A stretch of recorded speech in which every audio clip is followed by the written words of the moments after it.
Yeah. Let's start with Liz. Hello, I'm Elizabeth Seal. I'm Josh Seal's wife.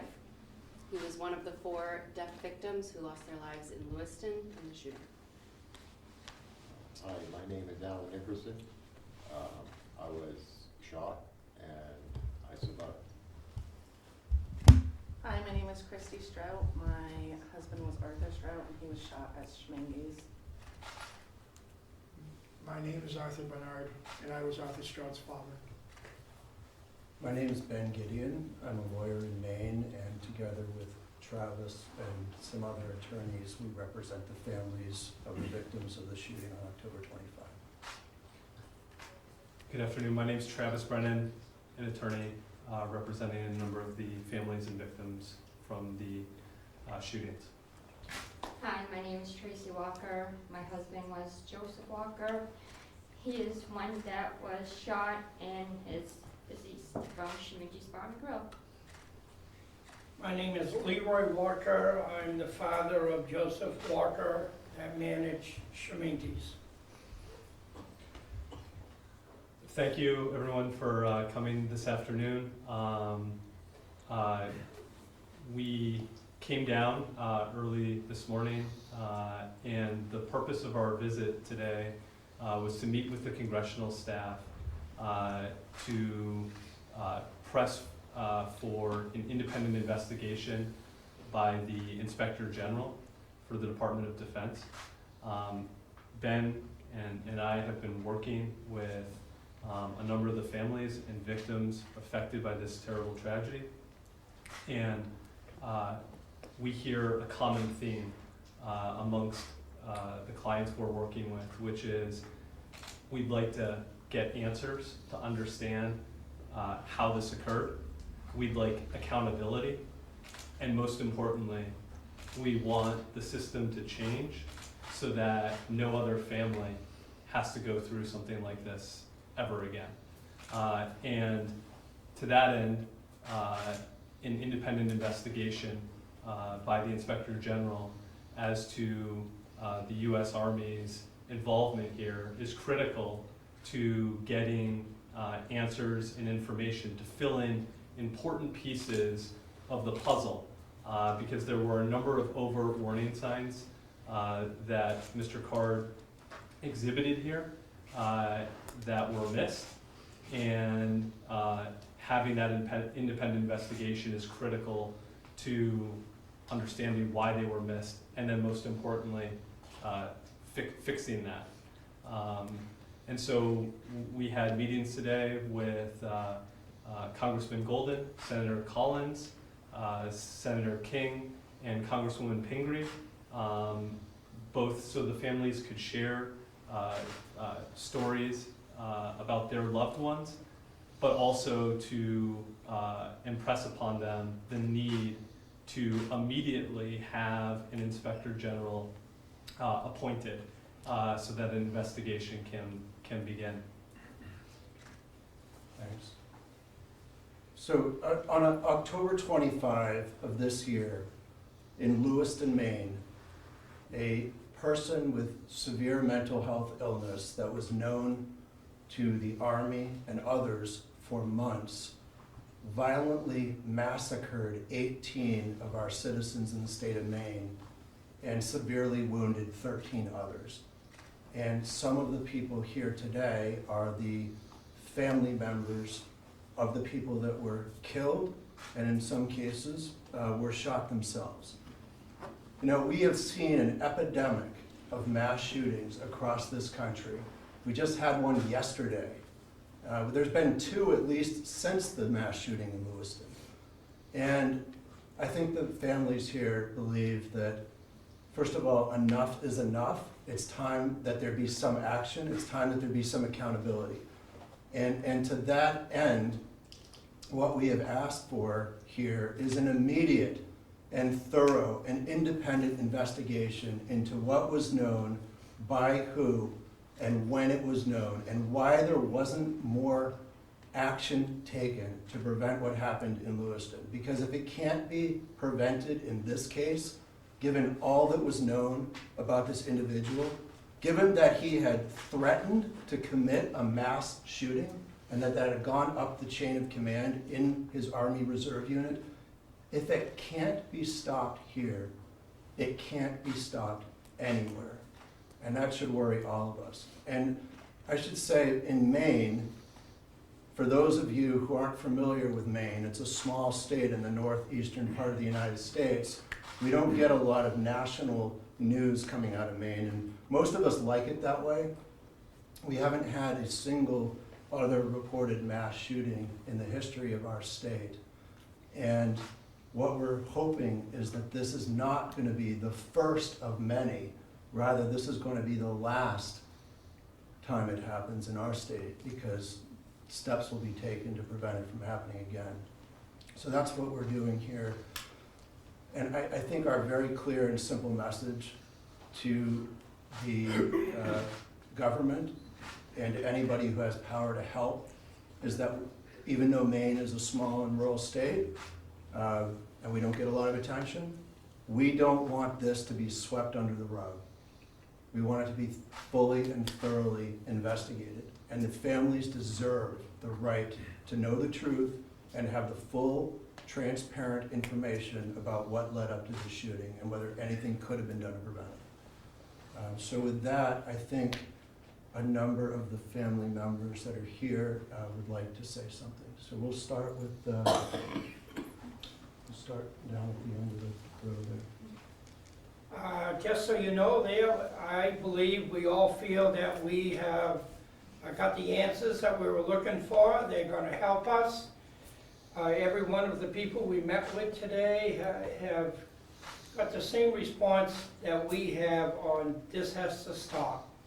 And we think we can stop it right here. Us people in Maine are pretty strong people, and we're gonna hammer the heck out of anyone that doesn't stand with us. We've got to do more than just talk. We have to, we have to put one foot in front of the other, and we've got to get things done.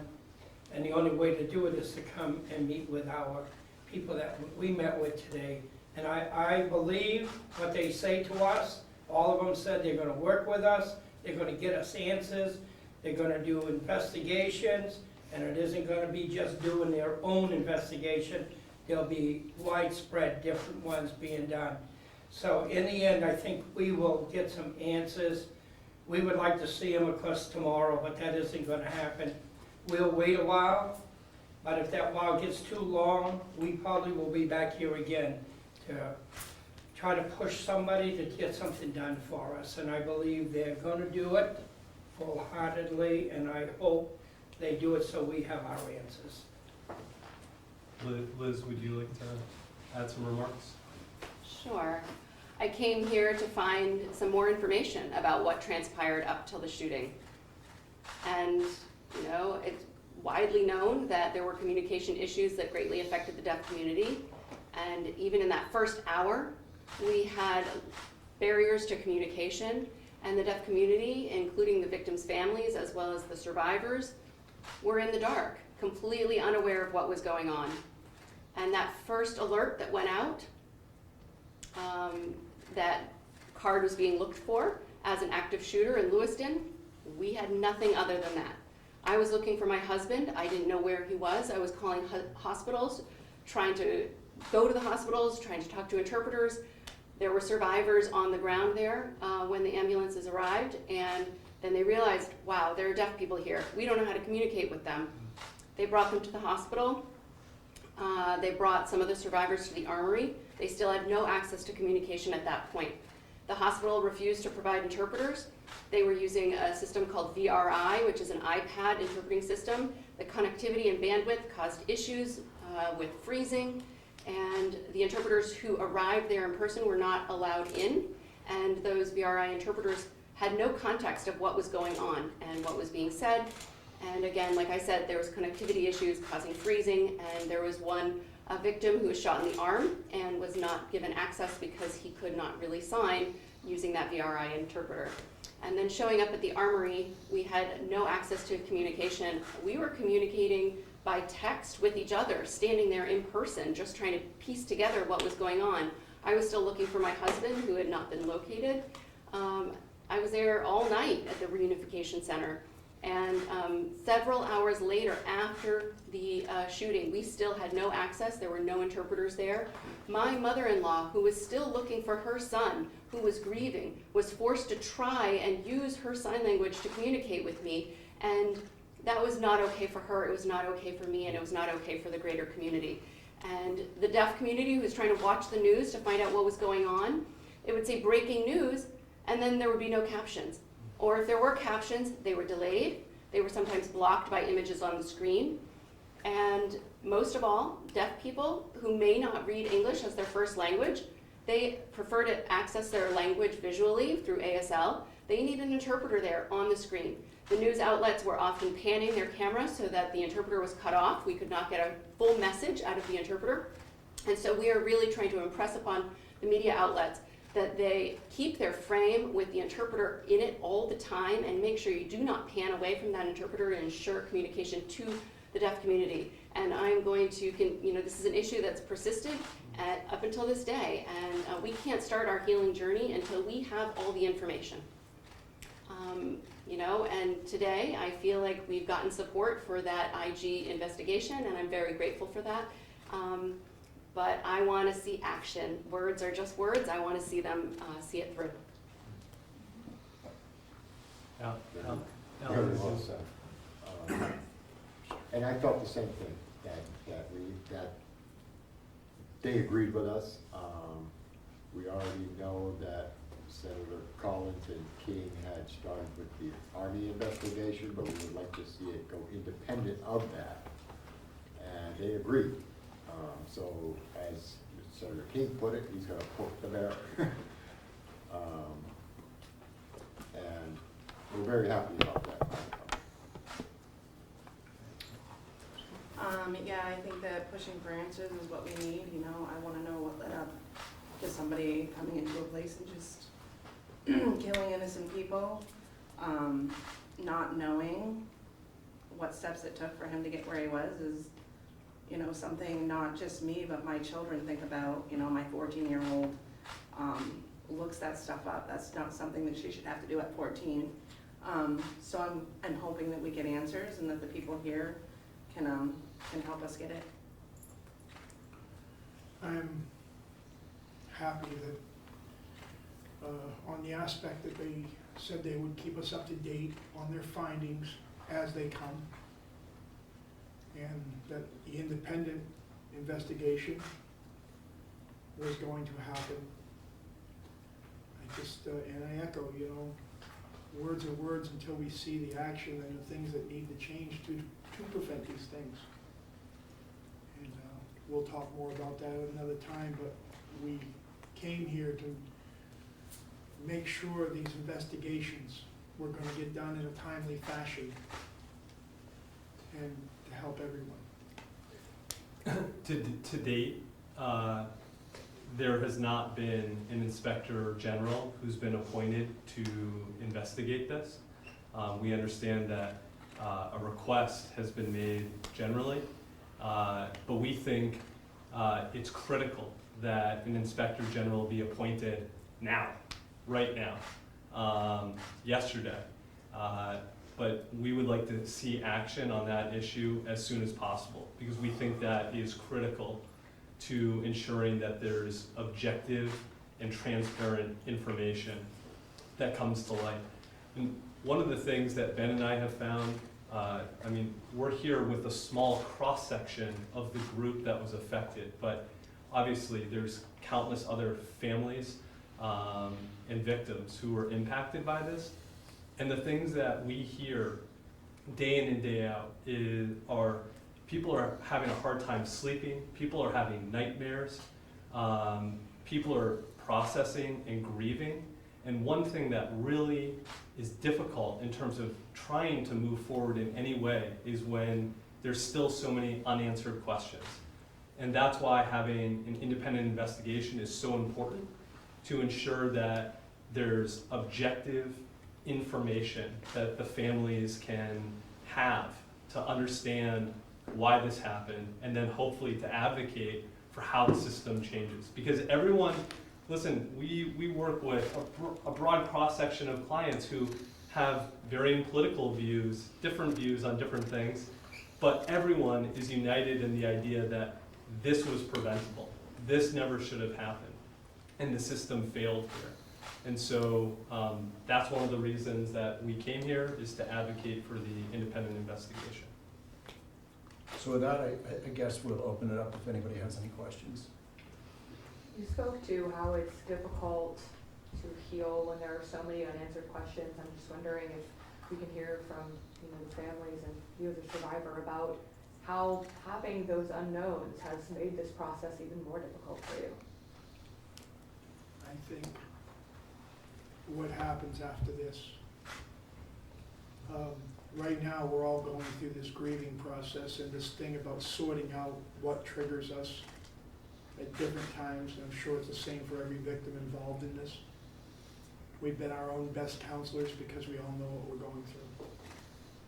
And yeah, we want to know the answers and trying to take care of ourselves at the same time.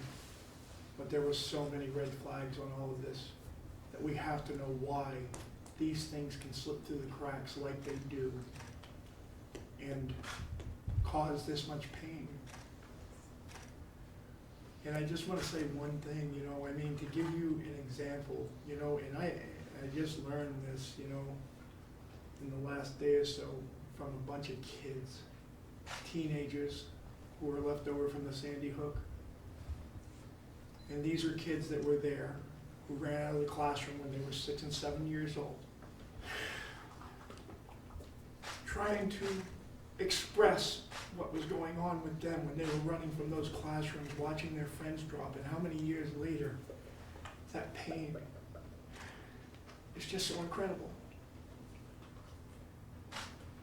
Yeah, we have to know answers.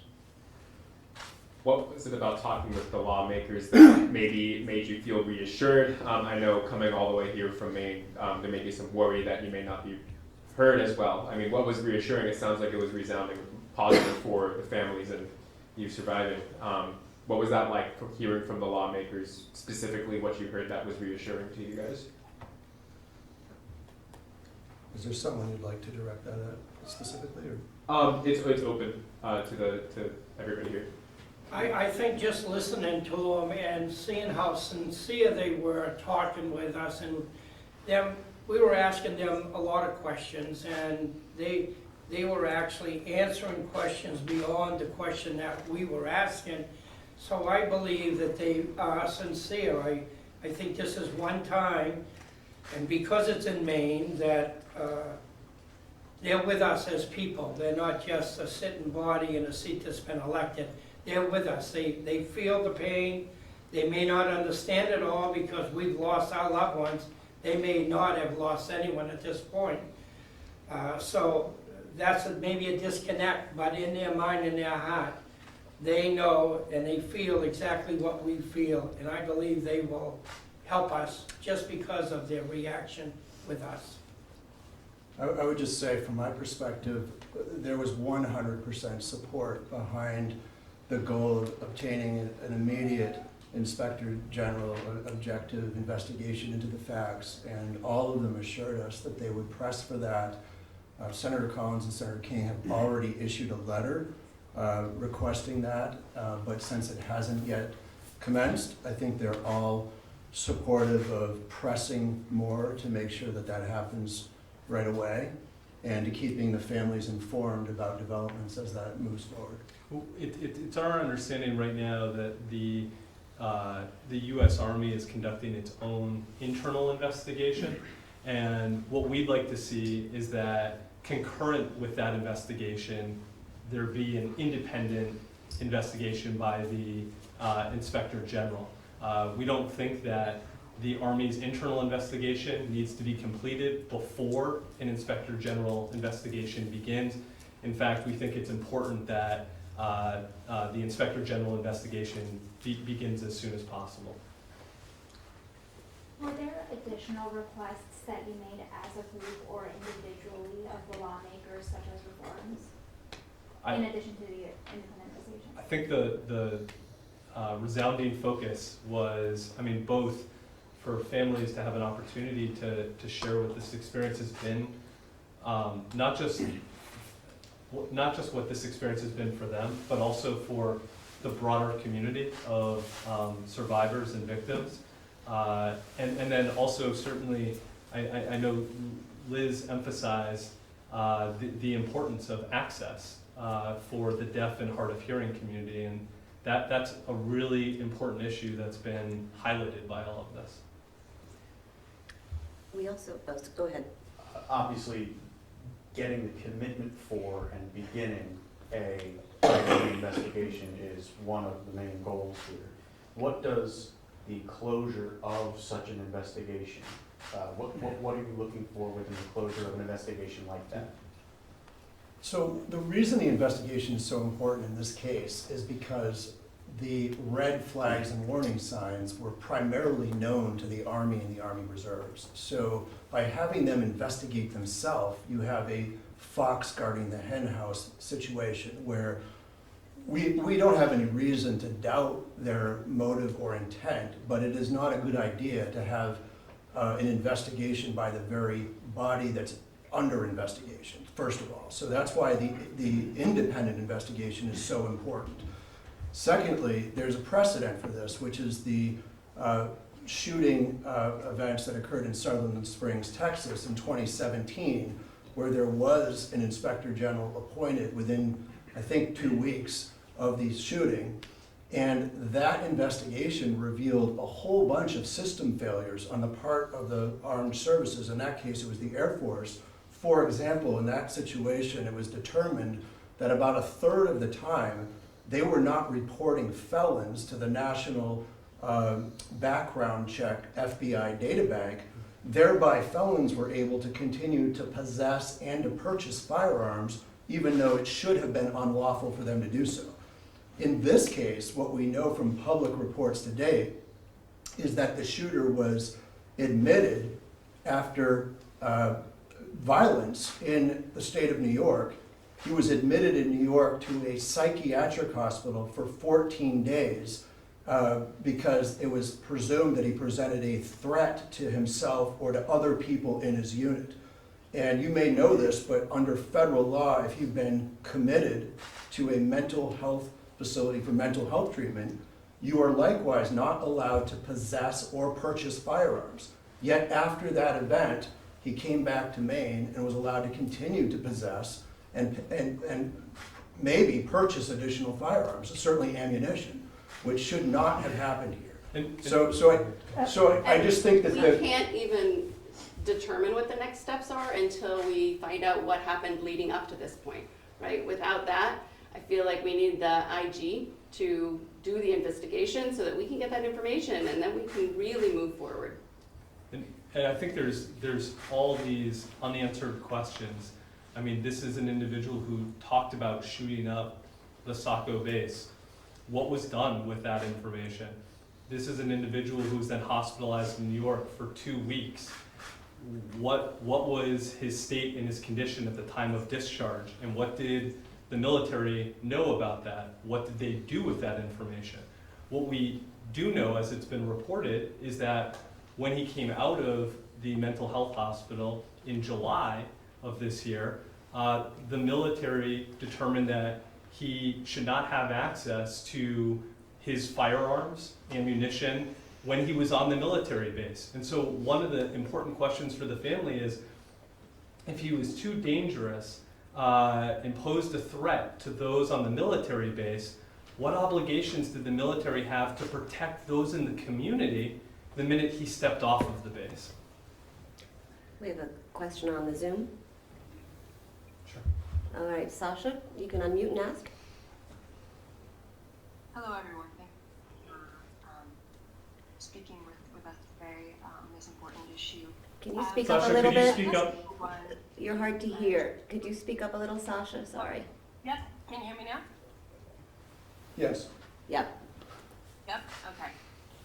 So I understand you've heard vociferous support for what you're trying to get done from the lawmakers you've met with today in terms of the IG investigation. Have they offered any sort of timeline for when they're going to launch this, or when they might appoint someone to spearhead this? You mentioned after Sutherland Springs, that was 2 weeks. It's already been more than a month since what happened in Lewiston. How long is too long before you hear something in terms of progress here? I think there was broad agreement amongst everyone in the Maine congressional delegation to look into the appointment of an inspector general. And so we look forward to hearing back from them that, about that process, and they agreed to communicate with us about that, which is really important. I have another question for those of you impacted. What do you feel is at stake in the absence of this independent investigation? Why does this matter so much to all of you? So it doesn't happen to somebody else. Yes. That's So- what needs to happen. Didn't hear We you, didn't Al. hear you. Speak up. So it doesn't happen to somebody else. So we can fix whatever cracks were falling through. There's been so many shootings. And so many times that this has happened now. It just has to stop. We have to be better.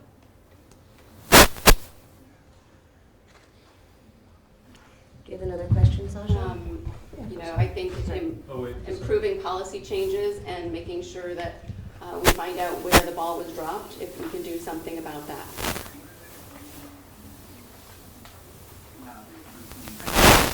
Hey guys, one more, I guess, for this. For this group of families.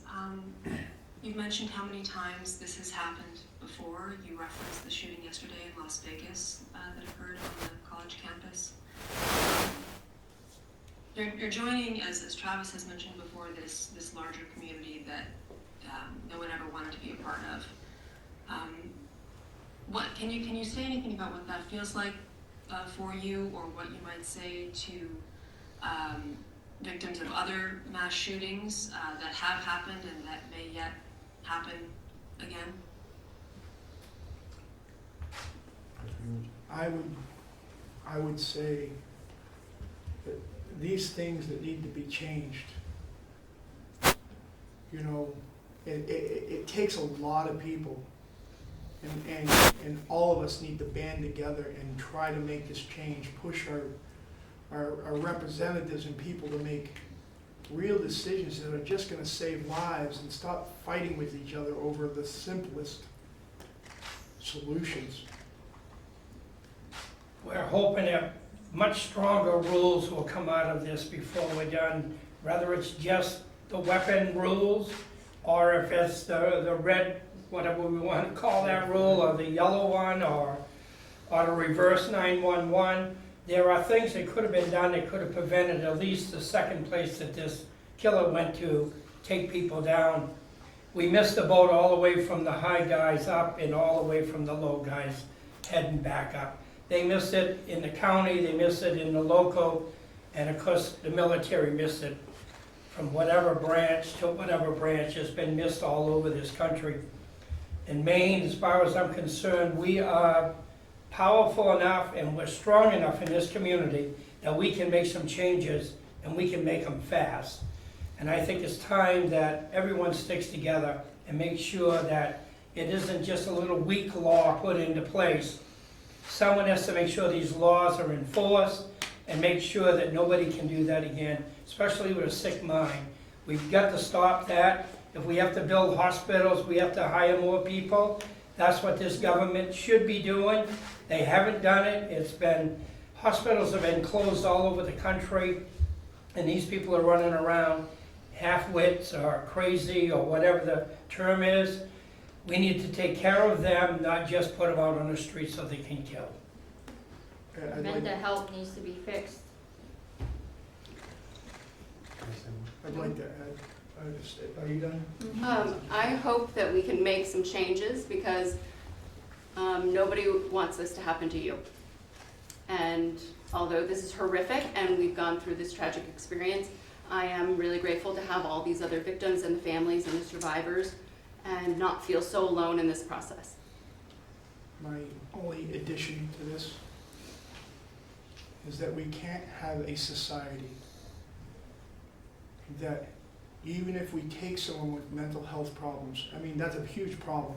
I mean, the mental health thing. There are people living on the streets who can't get their mental health, needs met, or they can't even, express for themselves and advocate for themselves, and this goes untouched all across the country. But we can't have a society where even in this case, someone with these mental health problems that did something like this, say we took his guns, who can go out 10 minutes later and buy one off of Craigslist or any place with no information at all and no one needs to know. We can't have a society like that. I think one of the themes that we found in working with a number of the families and victims is that there is broad, uniform consensus that someone like Mr. Card, who had serious mental health issues, who threatened to commit a mass shooting on a military base, who had recently been hospitalized for mental health issues, should not have access to dangerous weapons. And the fact that he did is proof that the system is broken and needs to be changed.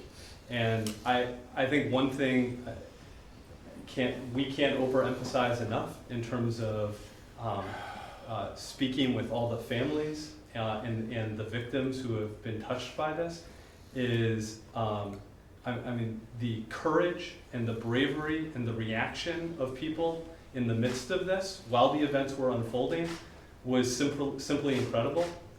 And the community that has been formed amongst the survivors and victims in the aftermath of this is truly remarkable in terms of the way that they've come together and are trying to support each other, because it's really hard. We have the holidays, we had Thanksgiving recently, and we have the holidays coming up, and this is a really hard time, really hard time. I have a Zoom question from the Bangor Daily News. For any family members or Mr. Nickerson, how pleased or not pleased are you with how much information state and local police have told you about what happened during and after the shooting? Is there anything they wish was handled differently? It's really to the group. That really wasn't the focus of why we were here today. I mean, today's focus was really trying to work with the congressional delegation to ensure that there's an independent investigation. We appreciate that there's a commission that the governor created that will be looking in more to the state and local issues. But the focus today really was on trying to get the Inspector General to investigate. Okay. Good. Thank you all. Yes, thank you. Thank you, everyone. And that concludes, I'm turning off the Zoom.